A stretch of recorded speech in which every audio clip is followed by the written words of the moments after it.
All right, how's it going, man? We're live. We're live. Live in the studio, the backyard. Saturday morning again. We're back. I'm excited for this episode. Got a lot to talk about. Got some good stuff on the agenda.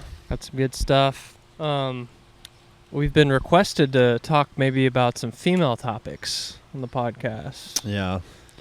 Which I don't really know exactly what that would lead to. We don't want to be accused of mansplaining even more. Yeah, that's true. Even more than what we already do. But I feel like we should do a little segment, maybe every podcast, where we talk about something like that for maybe our 2 to 3 female listeners. Yeah, do you get the demographics on that? Does it tell you gender? I need to check. Maybe YouTube would. And yeah, YouTube's got a lot of crap on there, analytics-wise. But no, I mean, played 27 holes yesterday, golf. 27 holes of golf. UV index was 2, so the farmer's tan wasn't as bad, but Yeah, we're getting nice and golden brown. like a nice cinnamon cookie over here. Yeah. But I guess the topic for the girl thing, we could talk about cart girls. Yeah, the dynamic of a cart girl, what it takes. I mean, male industry. Yeah, There's no cart guys. and you wouldn't want a cart. Hey, bro. Yeah, can you throw me a White Claw? Yeah, getting So what? Tell no me, tips. because you haven't been. I guess you've been golfing a little bit more frequently the last 2 to 3 years.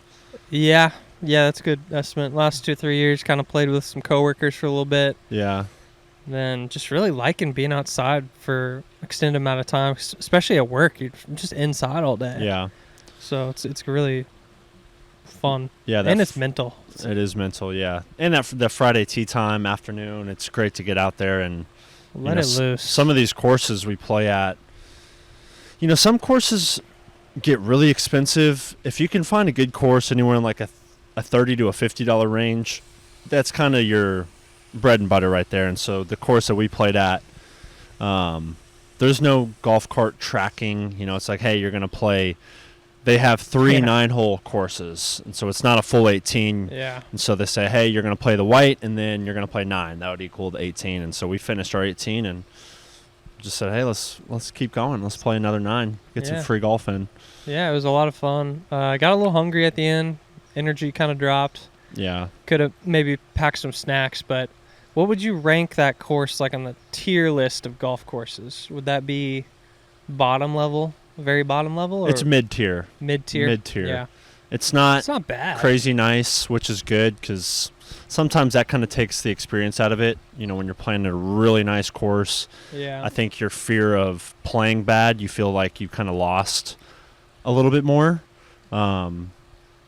Especially, if you end up spending $120 on a tee time and balls, and it's a challenging course, you lose a bunch of balls, you're not having a good time.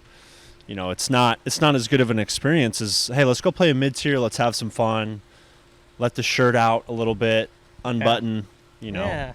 You always want to play a little bit more informal than the formal side of golf. And too, like if you pay at an expensive course, $150, Yeah. balls maybe $25, then you're looking at drinks too. Yeah. You come away 200 easy. and then if you play bad, Yeah. downside. But going back to the cart girl thing, it's kind of in the same realm as I would say bartender, Yeah. because Were you going to say like stripper? I was going to say stripper, but Yeah. I feel like that's disrespectful. That is disrespectful. Because there's a lot of wholesome cart girls. Then there's some cart girls that know what they're doing. When I was working, my first job I ever had was, the golf cart attendant, where I was washing, cleaning carts. And this is, you want to talk about jobs that are maybe unfair, male to female. My first job, I was getting paid $7.25 an hour. Manual labor, Texas summer. I was cleaning golf carts and hand picking golf balls on the driving range in the Texas heat for $7.25 an hour. And then, we'd be freaking sweating our asses off, tired. And then the cart girls would come in, we'd clean their carts, and we'd be like, oh, how'd you do today? Oh, I made $500. Jeez. Oh, I made $600. And, we're looking, that's that's 2 weeks of work for us right there, and they're Wow. making that in a single weekend shift. Yeah. And they're not hiring cart guys, because that's not what the market wants. If you're regardless if you're in a relationship or not, I don't know. You go out there, you want to be served on by someone who's nice, someone who's not going to challenge you. I don't know. Like you asked for a White Claw, they're like, this is your third White Claw. You need to slow down, buddy. Yeah, I don't know. I don't know what it is, and it'd be kind of interesting to hear like the history of a cart girl. Yeah. But they make really good money, and it's a great job. You probably get some perks too if you are a golfer. You can probably get some free golf out of that. Definitely. But yeah, it's an interesting world to live in as a cart girl.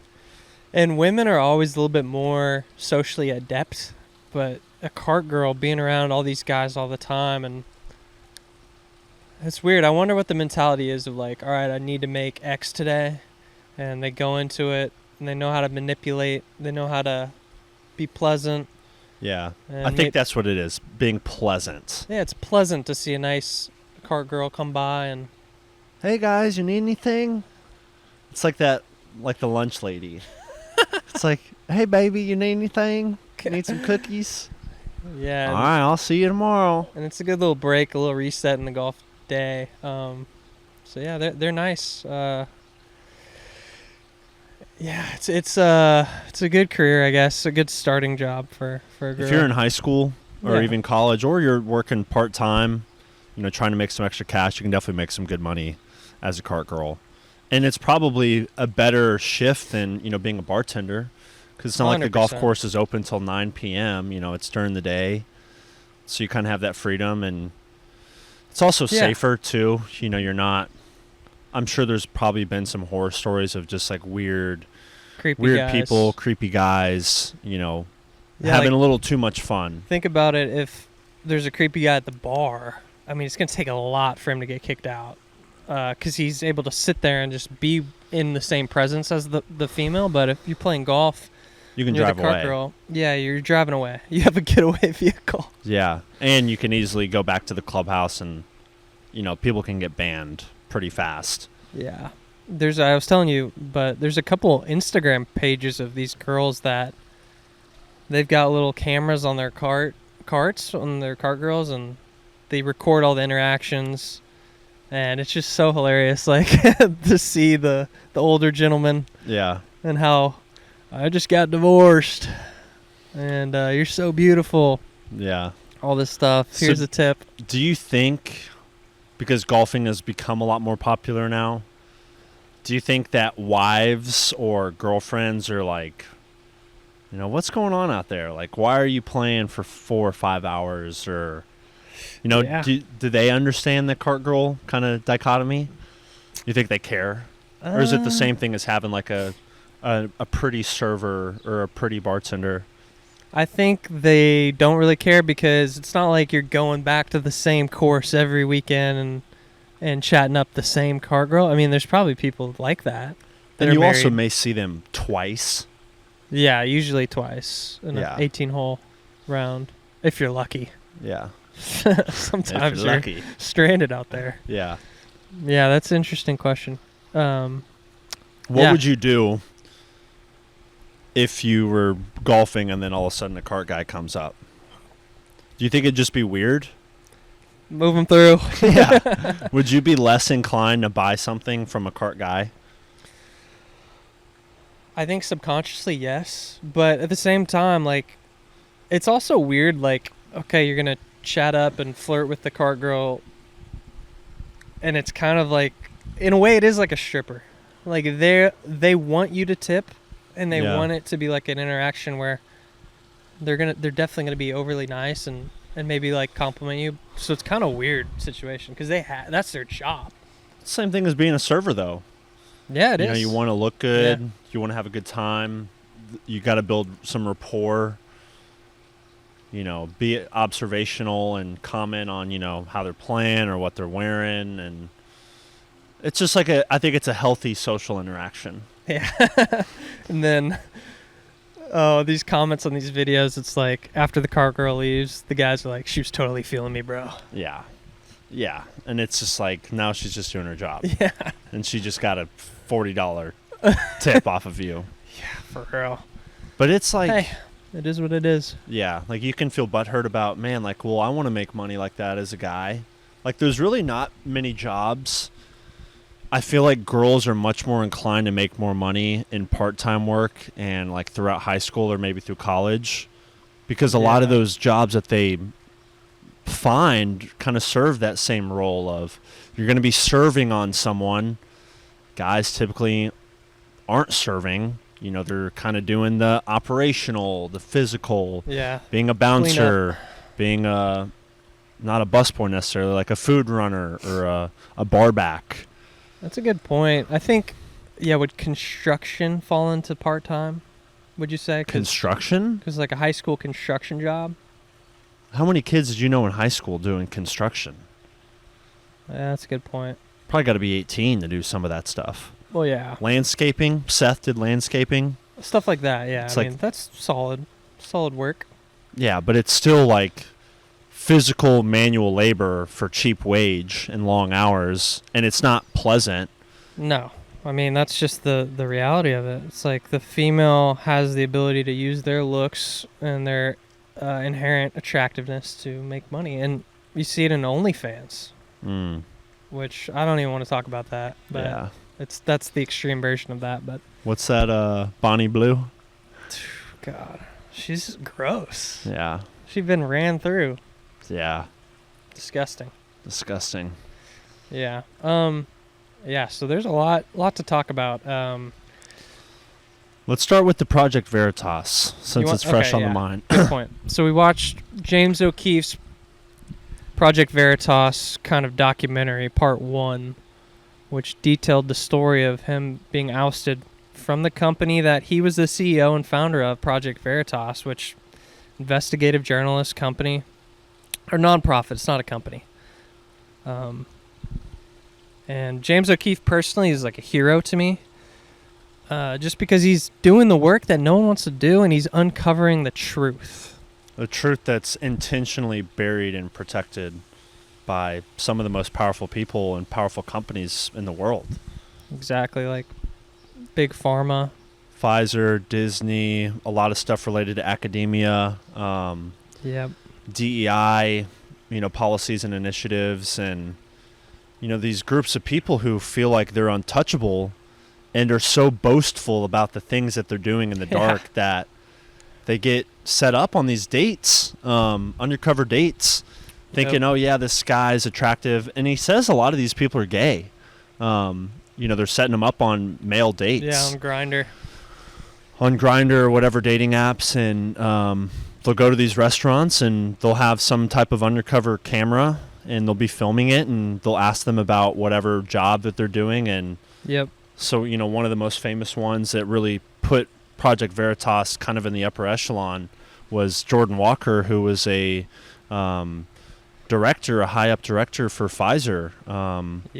In their scientific department, I think like research and development as well. And he was like arm's length away from the president of Pfizer.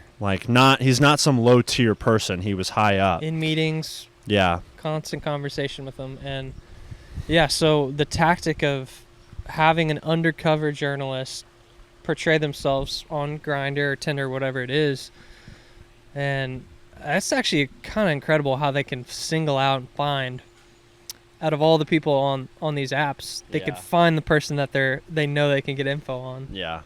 And I wonder how they do that. But anyways, so I think it was the third date that this undercover guy and Jordan Walker went on before he eventually got that clip that we all know of. And so it's a serious undercover project, and there's some people that say that's unethical to record someone and do that, but I mean, I disagree. I feel like this is within the bounds of ethics. It's not illegal to film anyone in public. And you know what? It's not all conservative kind of stuff against the left. Yeah. Like James O'Keefe, they caught Pam Bondi on a hot mic talking about how there's thousands of videos of, sensitive child material with surrounding the Epstein case that she was saying to some random stranger in a bakery. Yeah, the other and day. that stuff coming to light certainly hurts the image of the Conservative Party, the Republican Party. And so, Yeah, he's not a politician. yeah, he's not a politician. He's not one way or the other. He's a truth seeker. Yeah. He wants to get the truth out. But so, yeah, the Jordan Walker thing, he's talking about, openly talking about manipulating the COVID virus and mutating it, and what Pfizer's doing behind the scenes. And so then the date ends. And this is all caught on hot mic. I mean, multiple videos of him clearly saying these things. He's like, I really hope you aren't filming me, like, because if this got out, it would be bad. That like he's was saying so this. crazy.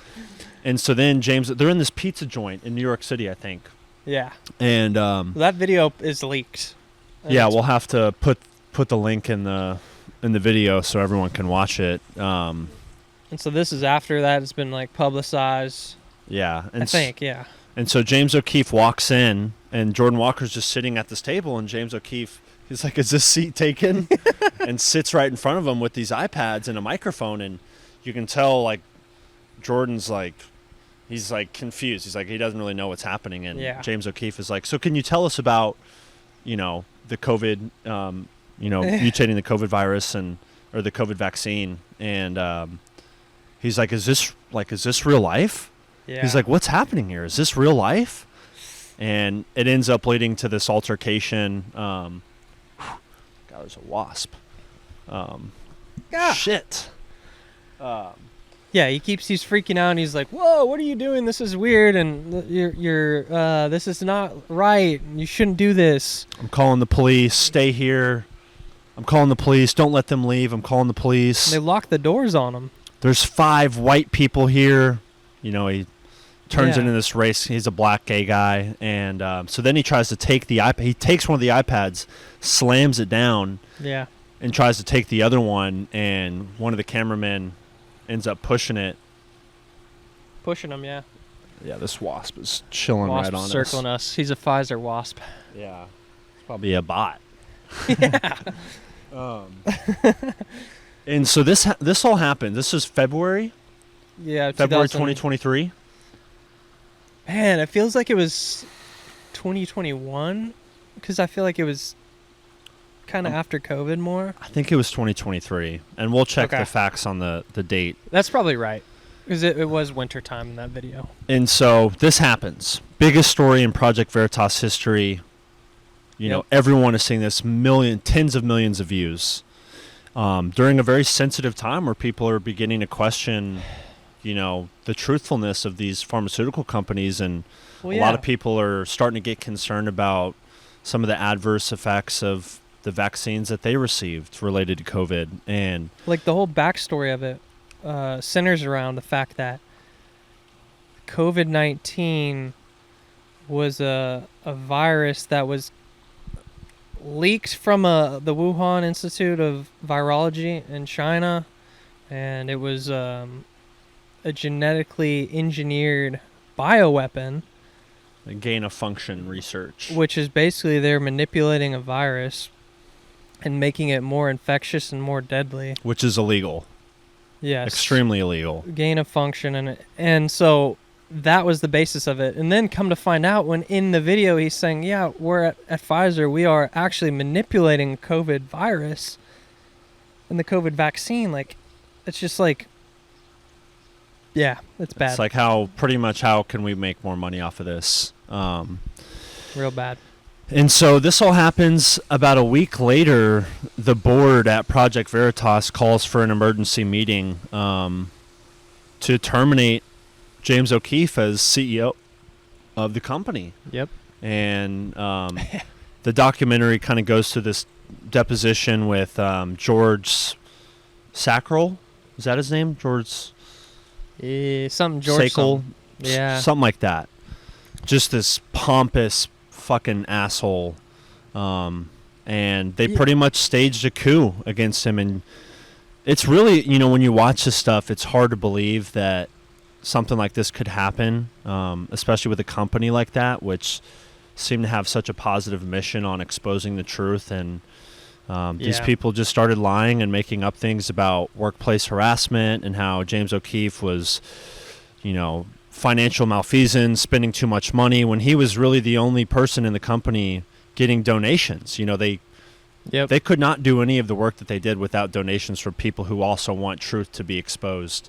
And as soon as they fired him from the company, the donation stopped, and people wanted their money back because they tried to hide it. They didn't want it to become public that James was no longer the head of the company, because he is Project Veritas. Yeah. And they did not believe the people who were left, Matt Tierman, that sacral guy, Barry Henneke, whatever, like 5 or 6 people on the board didn't believe that if James left, that anything would happen. Yeah, we have plenty of employees that still know how to do journalism, and so they ousted him. They made up a lie, and it was crazy because they all got in this group message called the Revolutionaries, and it was a coup. They went behind his back, discussed they made up lies, options, and really I wonder what part 2 is going to get into, but I think it's going to connect the Pfizer story and potential payments from Pfizer to these board members in order to do this. But,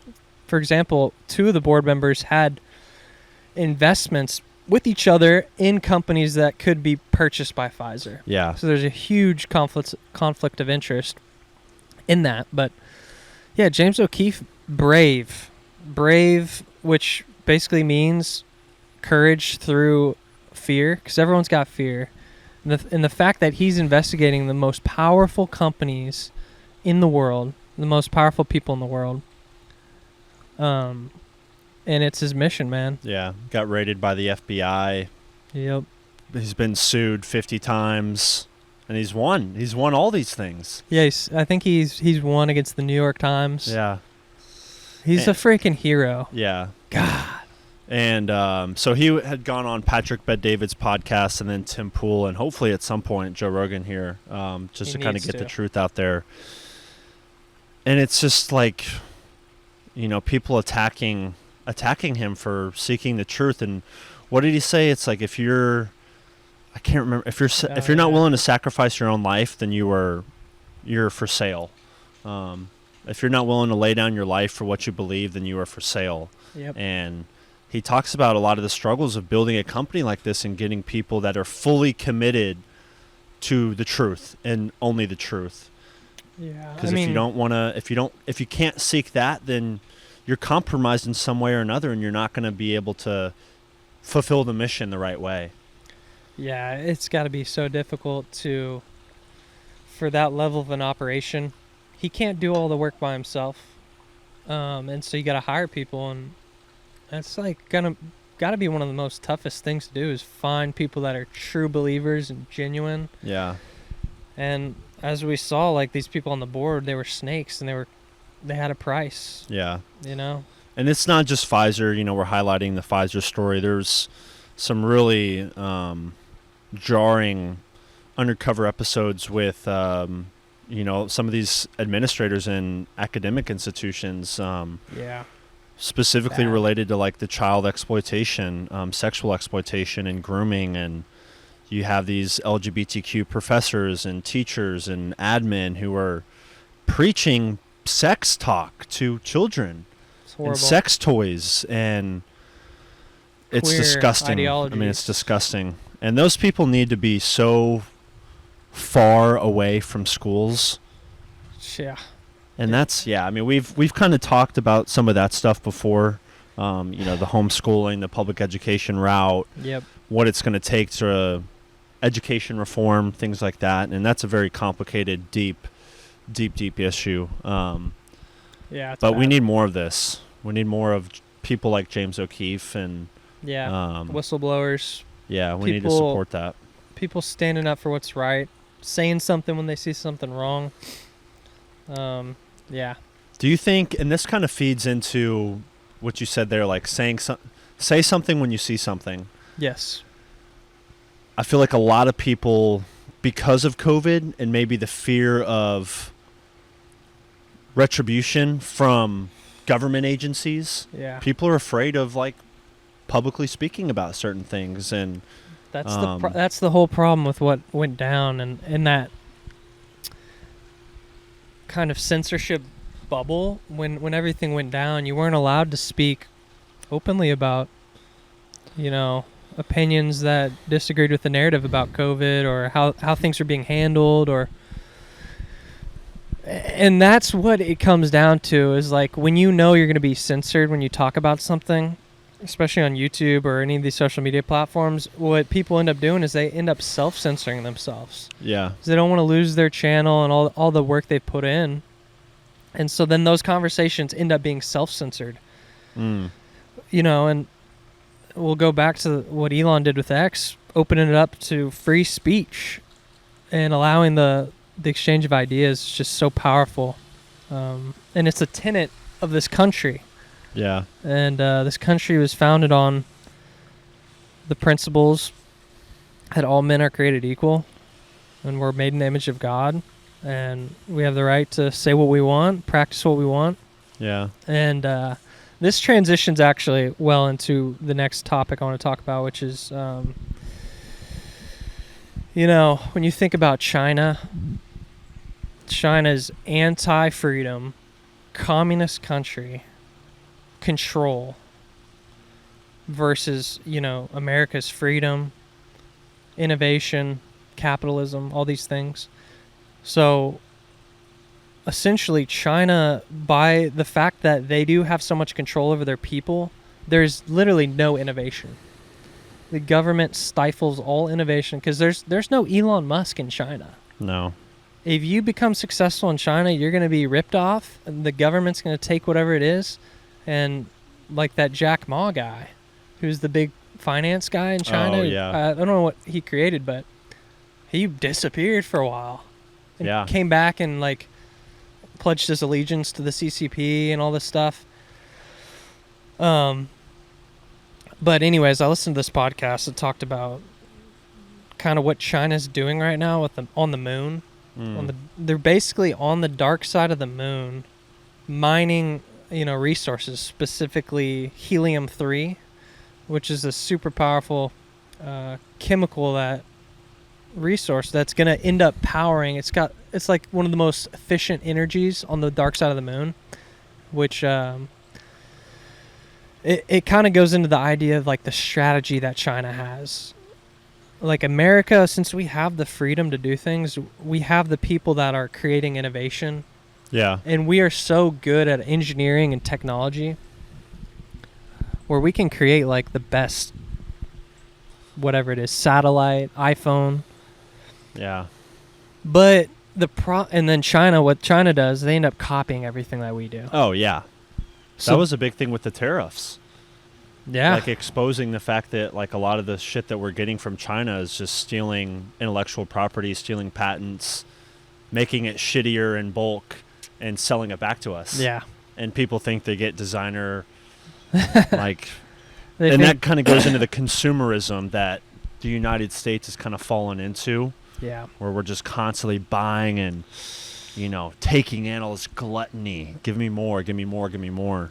So I think that is like, it's a weird thing, right? Because our freedom and capitalism empowers innovation, but then it turns into greed where it ends up, instead of thinking about like what's the newest tech or what's like the next strategy to improve this sector, we end up just wanting to make more and more money off of the same stuff. Yeah. Like if it ain't broke, don't fix it type mentality. Where China's like, all right, we're just going to copy these guys, but we're going to be strategic. And we're going to put people on boards of American companies. We're going to pay these people off. They're going to send all this info back. Yeah. And we're just going to recreate it. Or we're going to have spies sleep with Politicians. government officials. Yeah. So anyways, like the problem I think with the way that we do things, and this guy talks about like we could have free energy on Earth. We could have energy that could power the whole world for literally thousands of years if we were willing to innovate more. But the problem he was saying is that we have these lobbyist groups that are lobbying our politicians to basically say, look, our best energy is really natural gas and oil, and we need to keep it this way. Fossil fuels. We don't really we shouldn't look into nuclear. It's dangerous. and it could be any sector, but this is just energy. Yeah. And so they lobby the politicians to keep it one way when we have so much innovators and all these smart people in America. They're like pointing to something that could be so much greater. Yeah. So it is like a double-edged sword of like, we have the freedom to innovate, we have capitalism, but it almost gets into a weird line of like unchecked capitalism, paying people to lobby on your behalf to keep your interests the main deal. Yeah. You know what I'm saying? Well, yeah, when you said that yesterday, that was something I never really, we think of the medical industrial complex, the food industrial complex, the military, and then you said energy industrial complex, and then that's, never really something that I've thought about in depth. And then shit, going back to when they were telling people to not, hey, we need you guys to carpool to work to save gas and not pollute the air, and you can't turn your stove on. California had restrictions on gas stoves. You couldn't have them. It was illegal. And so it's like all these things, and that's like, that doesn't sound like freedom to me. No, and I think that's a little bit different, because that's just like they're trying to control people's. I think that's just trying to control people, to be honest, because, what this guy is saying is that we can go into space, we can harness the sun's energy from space, which it's like 10 times greater. I don't even know the number. Talking about like specific solar energy from space. And he says we can turn that energy into a radio wave and send it back to Earth and then turn it back into solar energy. Yeah. And this is some process of like exponential energy increase, which is, he said 80% efficient, where he said the energy we have now is like 20%. And this guy's a retired Air Force sergeant, worked at the White House, real smart guy. And so when you hear someone like say that, it's like, yeah, man, we want this innovation. We want it to improve. And, it's not just going to help the U.S., this would empower everyone on the globe. Yeah. If everyone just had free energy, we didn't have to pay for it. But that is knocking on the door of $1 billion. Probably trillion. Yeah, probably. I mean, one of the bigger, it's consider that to be, you got food, water, shelter, energy. And wars have been had. Yeah. Because of people oil. Kill each other over oil and gas and cobalt and, all these different minerals that we use in everyday life. People don't understand there's oil in your phone. Like, yeah. That's some crazy shit there. Yeah, I hope things change. And he was very optimistic with Donald Trump starting the Space Force program. Really to get our asses in space, because China and Russia are there. Yeah. Literally setting up military installations in space. And this guy's theory, and this is Trump's mentality too, is that peace needs to be established through strength. The idea that, okay, we want to be peaceful, we're not even going to develop nuclear capabilities. But that discounts human nature, that your enemy is going to do that. And we obviously don't want any sort of conflict, but if you give someone the power over you, they're going to utilize that power unless you have that defense. Like, hey, if China starts shooting down satellites of ours or doing nuclear attacks to our power grid and we have no retaliation. Yeah, we're sitting ducks. So. And as the world superpower, unacceptable. I know. God, man. We need to fucking... Let's go to war. Put me in a rocket. Yeah. Where's Jeff Bezos, man? Yeah. Instead of spending money to harvest minerals from the moon, we're sending Katy Perry into space. Katy Perry. With all these supermodels that have botched plastic surgeries. It made me also think about TikTok, too. Are you on TikTok? No, never been. Are you? No, I haven't had TikTok in years. Once it was kind of around the time when, there was that huge concern over China harvesting the data. And I don't even remember. I feel like there was some truth that came out about that maybe wasn't as legitimate as we thought.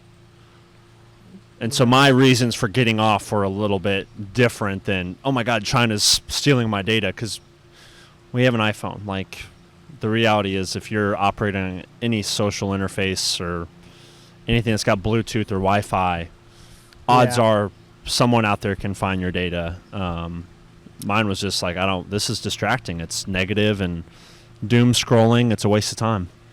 Yeah, I think you're right. Like, everything that you do on your phone is essentially mineable info that can be taken. And the difference that I thought, because I'm on Instagram and I have an X account and all this stuff, but I think the difference was, like, I think it might be a little bit better if we let our American companies steal our data versus the China company.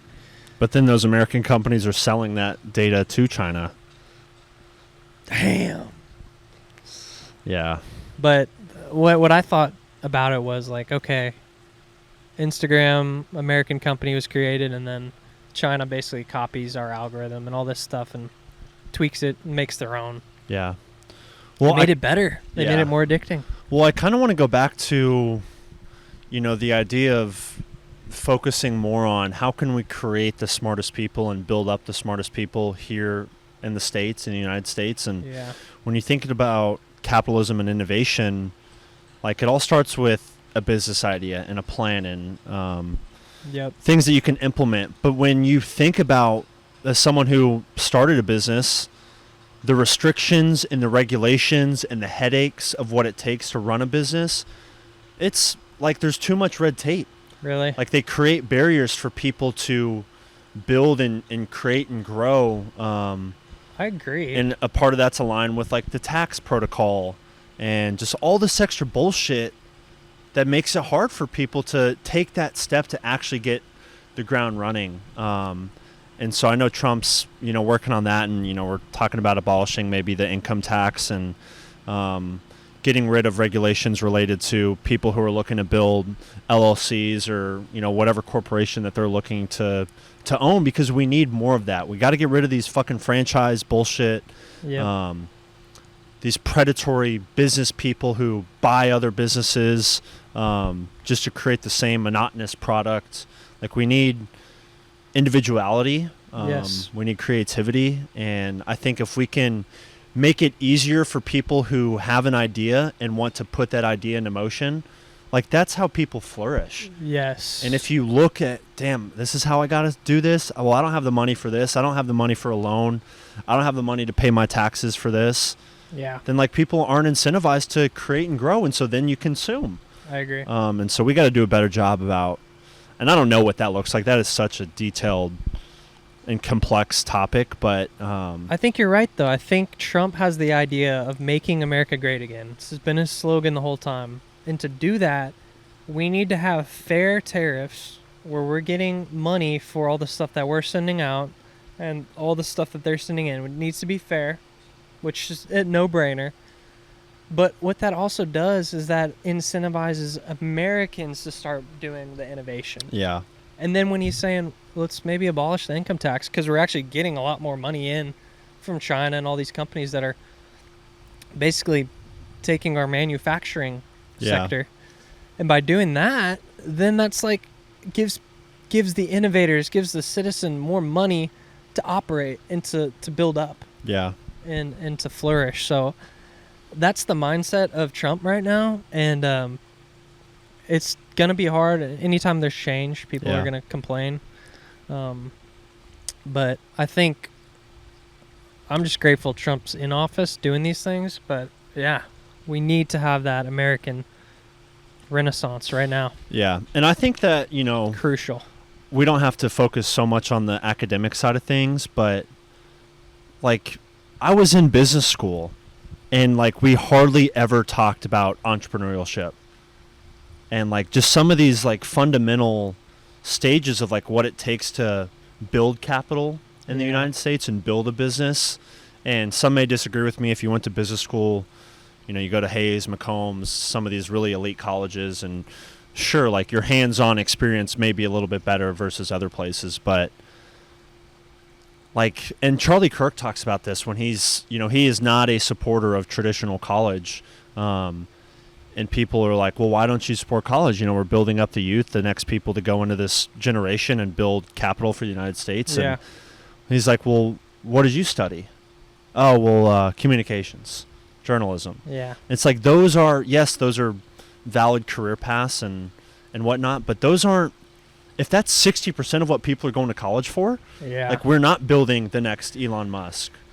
You're right. I mean, it comes down to this, like, and a couple like business owners have told me this. It's like, you get someone out of college, oh, you have a big master's degree and you've got all these check marks that you did all this stuff in college, but like, You know what nothing. experience do you have? You know nothing. And I was that way too, in a sense where, look, I've learned so much on the job, doing the experience. Yeah. And my most valuable experience in college was doing a small business. Yeah. And that was actually a Sake. course that was offered. Yeah, Sake, which was badass. And Me and you were both. yeah, That was some good shit. that was actually letting the kids do it. Let's figure out how to do it and run into the problems that you're going to run into and learn from that. So that's valuable stuff. But yeah, you get out of college and it's like, oh wait, how does it actually work to make money? Yeah, and it's just not the same at all. And so, things would be a lot better. I feel like people would be more inclined to act. You know, one, you feel more confident if you've had the knowledge and you've gone through something like this. And if you graduated from business school and you never went through some type of mock creating a business, then like you don't know anything. Yeah, and you're set up for failure. And I blame that on the institution. It's why aren't we getting professors and leadership people who know what they're talking about because they've done it before? And my favorite class ever, most beneficial class, was from a VP for a Fortune 500 company. And the class was literally called Leadership. You had to apply to get in. It was 30 people taught on Fridays from 3 to 6. Wow. So people are like, I'd rather start my weekend early. They don't want to take that class. Yeah. And it was the best class ever because it was pure discussion based. There were no PowerPoints. He was speaking for 3 hours and you were handwriting notes. You couldn't type anything. And so you just like that. I felt like that prepared me for so much more than any other class that I had taken, where you're just looking at a PowerPoint. Okay, let me memorize this. Yeah. Not let me learn this. And that's a huge part of education. Yeah. And now with ChatGPT, it's, a lot of the same stuff. It's like people are just memorizing or just only getting the answer versus understanding how they got to the answer. Because that's a good point. Yeah, that's what it's come down to. Like they've fucked it up for so long that now this is where we're at, where people are just openly cheating to get the grade, to get the degree, thinking that that's going to build them the success that they're looking for. When you're going to graduate, and it's going to be a harsh reality when you get an offer for $40,000 a year for an entry-level job. Yeah. And it's like, you gotta fuck, man. Prove yourself all over again. Yeah. And I wonder when that's going to change, when the idea of a degree, and I think it is changed for a lot of people, but that idea of like that degree isn't worth what you're paying for it. $100,000. The experiences are worth it. Yeah. The college experience is worth it. But even that is like, that's a little different now. It is crazy because, there's a lot of cases where people don't even go to college, and then these are the people that are successful because they started a business and might have failed, and they started another, and they built that way. But Jordan Peterson has a university now. Yeah, he's kind of getting trashed on the internet right now. Yeah, being a grifter. That was kind of my next thing here. So Jordan Peterson, I've looked up to him for a while. I think he's a great role model and really interesting guy, smart guy. But he does a lot of videos about God, and he went through all the Gospels and did a lecture series on those, and a couple books from the Bible, Old Testament. And everyone's essentially viewed him as a Christian. Yeah. and he speaks like he is a Christian. So come to find out, there's this video, Jubilee. Yeah. They do a bunch of hot topics, kind of round table. Yeah, like they got one capitalist versus 25 communists. Michael debate. Knowles went on and talked about like transphobic or I guess like the history of trans and stuff against trans people. That was tense. They're really entertaining videos. Yeah. And they are tense because it's like all these guys have, however much time to prepare to try to get their moment to make, whoever it is look dumb or win the argument. And it's not necessarily the greatest debate forum, but yeah, keep going with the Jordan Peterson. Yeah, so Jordan Peterson, the video originally is titled One Christian versus 25 Atheists. So Jordan Peterson goes, and he's the Christian, right? And this one kid comes up and essentially puts him on the spot, saying, I thought I was debating a Christian. Are you not a Christian? And he says, maybe I am. Maybe I'm not. It's not up for me to say. And so this guy's like, I was under the assumption this was debating a Christian. He's like, did you not look at the title of the video? Yeah, I think you're in the wrong YouTube video. And all the kids are like, oh, and this kid's probably maybe like 22 or something. Yeah, young. Jordan Peterson. So I watched the full thing. It's about, I think, an hour and 45 minutes. And I was just fascinated by it. First of all, so Jordan Peterson talked about this thing. He said, it's almost more, he said that your actions are more important than your words. He said, I would rather be someone who acts like a Christian, and maybe, what he says, if he is or not, doesn't matter necessarily, versus the opposite of like someone proclaiming to be a Christian all the time and then their actions don't match their thing. And he quoted some Bible verses to support that, like the actions are important. And a big part of the Bible is this group of people called the Pharisees, which are people that are like the obedient rule followers, and they proclaim to be holier than thou and that they're Christian and they believe in God and everything, but they're really kind of just posturing like they are. And they call them the Pharisees. So that's an example of people that, talk the talk but don't walk the walk. Would that be the folks who always wear like the Christian necklaces, the cross necklaces? Could be, and I'm we can get into that a little bit. I wear a cross necklace, and I don't want to get into all that right now about myself, but we could get into that later. But anyways, it brought up a really interesting idea, and people basically they changed the title of the video from One Christian versus 25 Atheists to Jordan Peterson versus 25 Atheists. And so in my opinion, I do wish Jordan Peterson would have claimed to be, if that's what he is, obviously. That was a moment where he could have proclaimed that he is. Yeah. And stood on that. But I think he didn't want that kid to win the debate. Yeah. Well, he told him to get up. He's Yeah. like, we're done here. Because he was like, so you can't remember the specific sentence that he used. Yeah, I can't remember. He's like, you're pretty much nothing then. Like, if you don't believe in this, or like, if you can't proclaim this, then you're nothing. Yeah.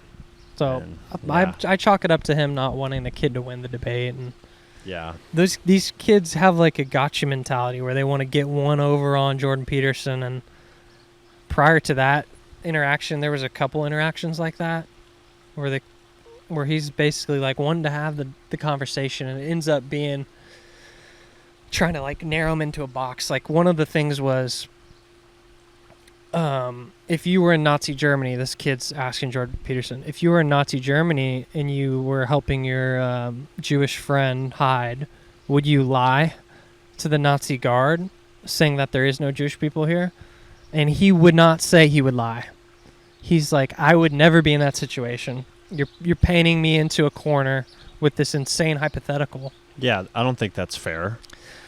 But it's like, that's a question that he should, it's like, he's not willing to admit he would lie in that situation. I feel like 100% of people would lie to save someone they love. And so there was a couple interactions where I'm scratching my head, like, why would you... So you would, like, admit that you're hiding a Jewish person and let them go to the concentration camp? Yeah. And so it was just based around, like, the moral dilemma of lying and telling the truth, absolute truth. Something like that, yeah. She was like, I would never be in that position. So... What was that? I don't know if Jordan Peterson's put out any statements on it yet, but... He kind of got exposed. Yeah, and...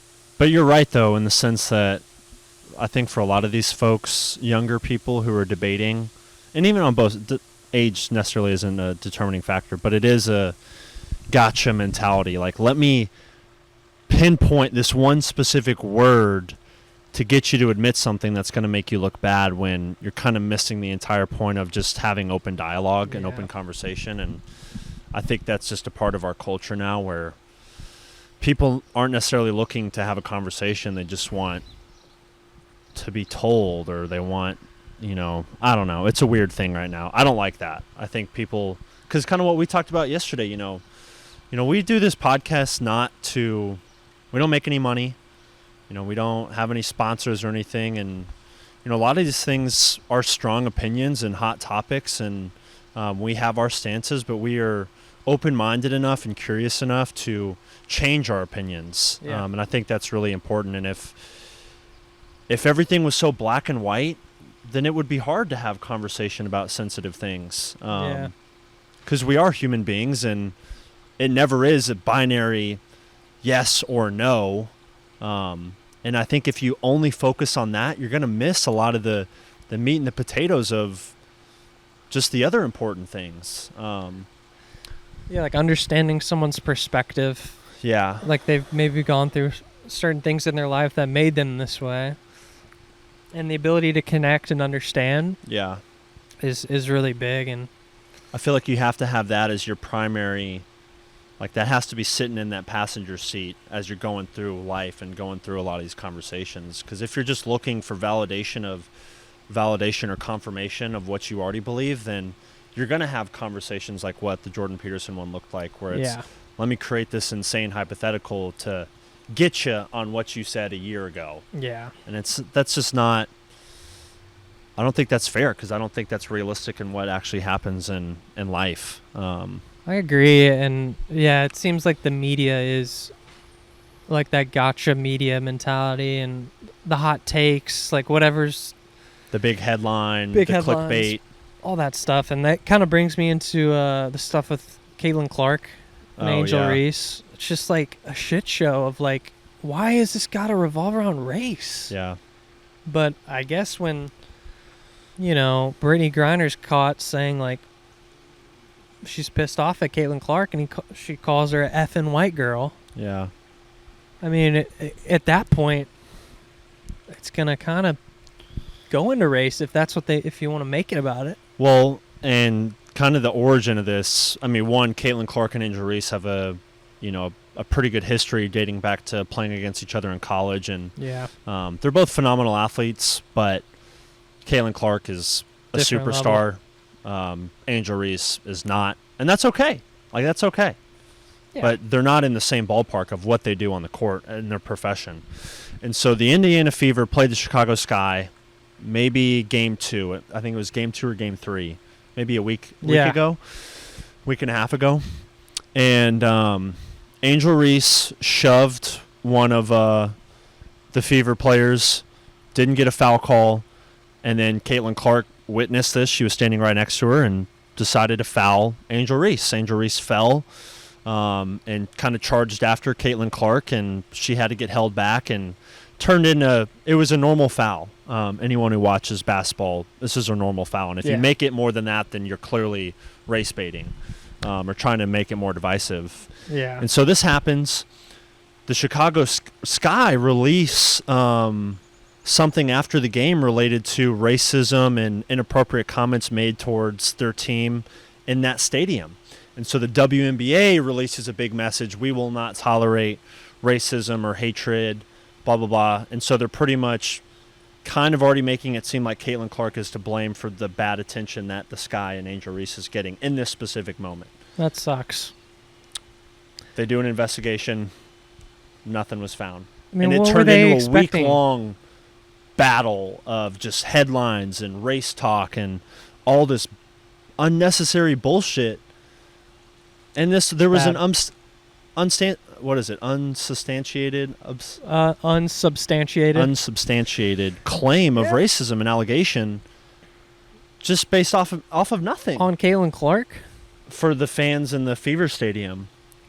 I mean, if it's come to the point where this is the national conversation, there's gonna be people that are like that. But it shouldn't be the main thing. They claimed that there was something said, and nothing was ever said. They did auditory screening, visual screening of the entire game. They didn't find anything. And then they released a statement and said we were wrong. But the damage is done. It's a joke. I mean, look, Caitlin Clark's amazing. She's one of the greatest of all time already, just based on her play style, how great she is. Angel Reese is not a good player, like straight up. We should be able to call it out for what it is and not be like, well, she's black. That's why. Well, it's the WNBA. It's the DEI company. The Disney, the NBA, and all this stuff. Okay, everything has a racial tone to it, so we can't just say she's bad. And it's BS. You should not do that. And then, I like Caitlin Clark, but I also disagree with her, like claiming that she has white privilege. Yeah. I did not like when and I wonder if she was pressured to say that, considering all this stuff where she's kind of the minority. Oh, 100%. And being a white, black-dominated league. And then she claims she's white privilege. It's like... Paige Beckers, I think, said the same thing. Or one of these other... It's not good. Really good white players. And it's just like... I think it's fear. I think there is some pressure of just like, well, if I don't say this... But why are they even having to say it? Why can't we just operate as humans instead of making it so tribal, and just because you look this way, you have a privilege? Yeah. It's BS in my book. Yeah, we need to return to... MLK's sentiment. Yeah. Constant of your character. And just meritocracy. Like, we will be judged on how good you are at something, not traits about you that you cannot change, your sex, where you're from, what you look like. And it's always the party of the left that makes those the dominant things. And it's divisive. Yeah. The inclusive side is not very inclusive. No. Hey, we're solving world problems here on the podcast. Jeez. It's been a fiery podcast. I feel like we've gone hard in the paint. I had a full coffee before this. I feel like when we do them in the morning, I'm like sipping on a coffee, but I feel like my brain's firing. Yeah, I've been up for a few hours. Got a little exercise in, a little cardiovascular. Whoa. Had some breakfast. Yeah, it's been a good one. Yeah, we're about to work out. Don't know what we're going to train yet. Yeah, I'm excited though. Yeah. I got some energy. Oh, I'm trying to think. I kind of wanted to talk about medical emergencies at the gym. Oh, God. Yeah, you went through a couple of these, huh? Yeah, we had an 85-year-old man have a seizure on the Stairmaster the other day, and it's a very scary moment. And so shout out to our first responders, people who literally their mission in life is to save other people. Shout out to them. Yeah, so heroes too. Got to be careful in the gym. Too many people are they don't understand some of the risk involved with lifting weights or doing high intensity exercise and the impact that can have on your body, because people die sometimes in the gym and doing stupid things or not listening to their body. And so just PSA, take care of yourself. Take care of yourself. Get your sleep, get your good diet in, and drink your creatine. Yeah, and treat your brain well. Jackson Hall's book talks about this. Is like you need to get that sacred rest. Mm. For a lot of people that is getting the good 8 hours of sleep. Sometimes it's just taking maybe a 20-minute walk. Yeah. No phone, out in nature. Yeah.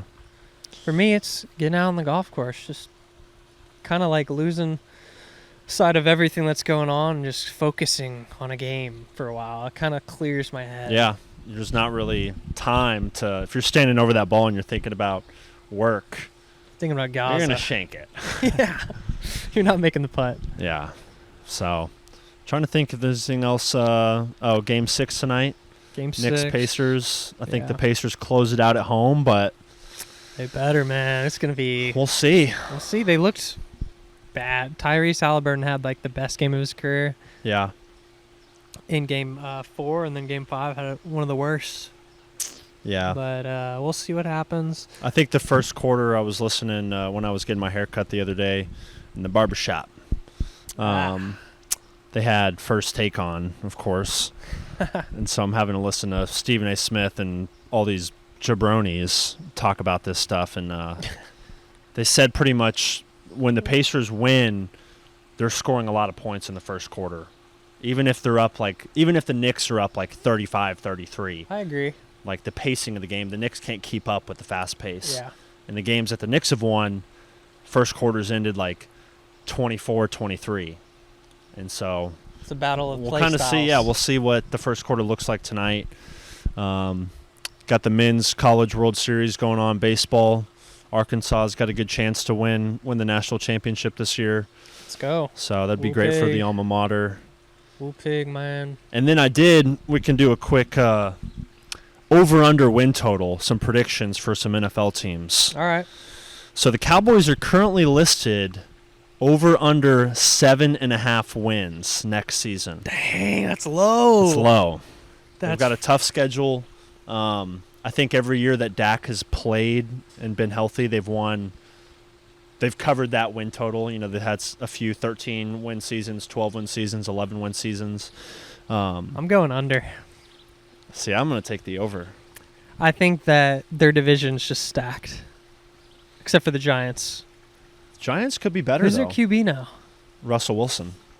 Oh, yeah. The Cowboys are cooked. I don't know. A healthy Dak, George Pickens.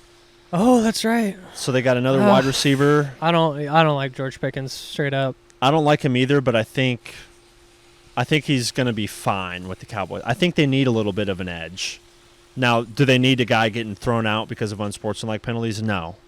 But I think Pickens, he's young, he's confident, he's really skilled. Yeah, he is. Dak is a great leader. I think CD, they've shown some off the field clips, and seems like they're kind of building their bond. That's good. Apparently, CD dropped the ball and started doing push-ups because he dropped it, and Pickens came over and started doing push-ups with him. Ooh, that's a good clip. I'm going to go with the over. I think All the right. Cowboys – I don't want to hate on the Cowboys because I really do love Dak Prescott. Same. And you want the home – we live in Texas. We kind of want the home team to be good. It's fun when they're good. And it's also good energy for the people, Yeah. And I think the Bears were over under 8.5. I'm going to take the over on that one, too. I'm going to go over, too. I feel like they grew a lot last year, even though how many wins did they get last year? I think we won 5. And so that's kind of misleading because there were so many close games. There was that. They lost like 10 straight at one point after the Hail Mary against I was gonna Washington. say there were a lot of close games, a lot of like weird coaching, like Terrible Thanksgiving coaching. game. Yeah. Malpractice. Coaching malpractice. So, yeah, I got over on that one. And then I think the Commanders were at 10.5. I'm going to take the under.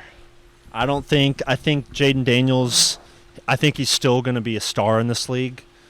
But I think defenses now have a year worth of film on him. That's the problem. When you get a really dynamic player like him who can throw and can run, he is a superstar. I'll give him his credit. Even though people compare him to Caleb, I think Caleb's going to have a better career. I think Caleb's going to win a few Super Bowls. Wow. Yeah, I don't think Jaden Daniels wins a Super Bowl. Damn, that's a We'll hot see. take. We'll see. That's a first take. Yeah, but 10 games. I think it was 10.5. Yeah. I agree with you that the sophomore slump is there. I think of C.J. Stroud.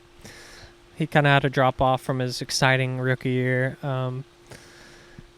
The Texans are boring, too. I don't like watching the Texans. Yeah, I'm going to go over just because Jaden Daniels is my fantasy QB, and I'm trying to draft him again this year.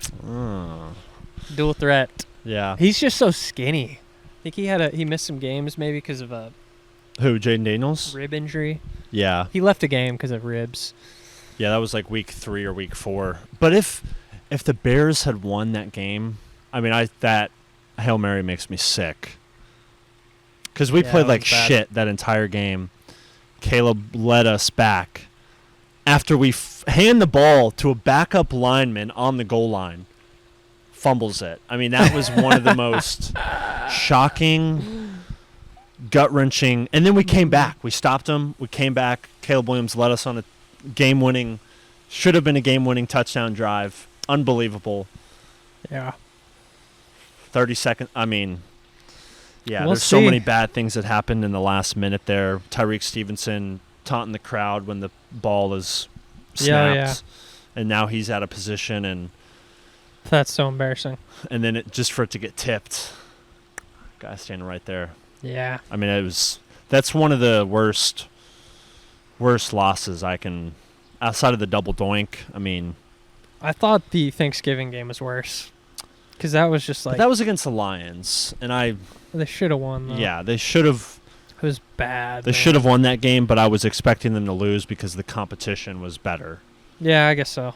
Expected it. But that was a national game, and they were right there in it. And yeah, Yeah. we'll see. I had one more thought. And it was kind of something I was thinking about in the shower, and I was thinking about victimhood mentality. Mm. And hear me out here. Like, do you think back in the day when we were in like hunter-gatherer tribes, do you think like the person who is constantly complaining and not holding up their role in the tribe, do you think that we find it so annoying when someone complains and claims to be a victim because like back in the day, if you didn't hold your weight, you were exiled from the tribe? Yeah. Does that kind of make any sense? No, I get what you're saying. I would agree with that. People don't want to be around those who can't carry their own weight. Complain. And think that just things come to them versus having to go out there and earn it. Yeah. Victimhood mentality won't get you anywhere in life. That's for sure. Closing thoughts. I don't even know how long we've been going. That's probably an hour and a half. Sweating my balls off. No, that was a good one. Good one. Thanks for all the listeners, and we're at 97 subscribers, so let's get to 100, guys. Shout out to you guys, and share it with your friends. If you got anything that you feel like you want us to talk about or any questions, yes, sir. Send us a message, shoot a comment, and we'll see y'all next Saturday. All right.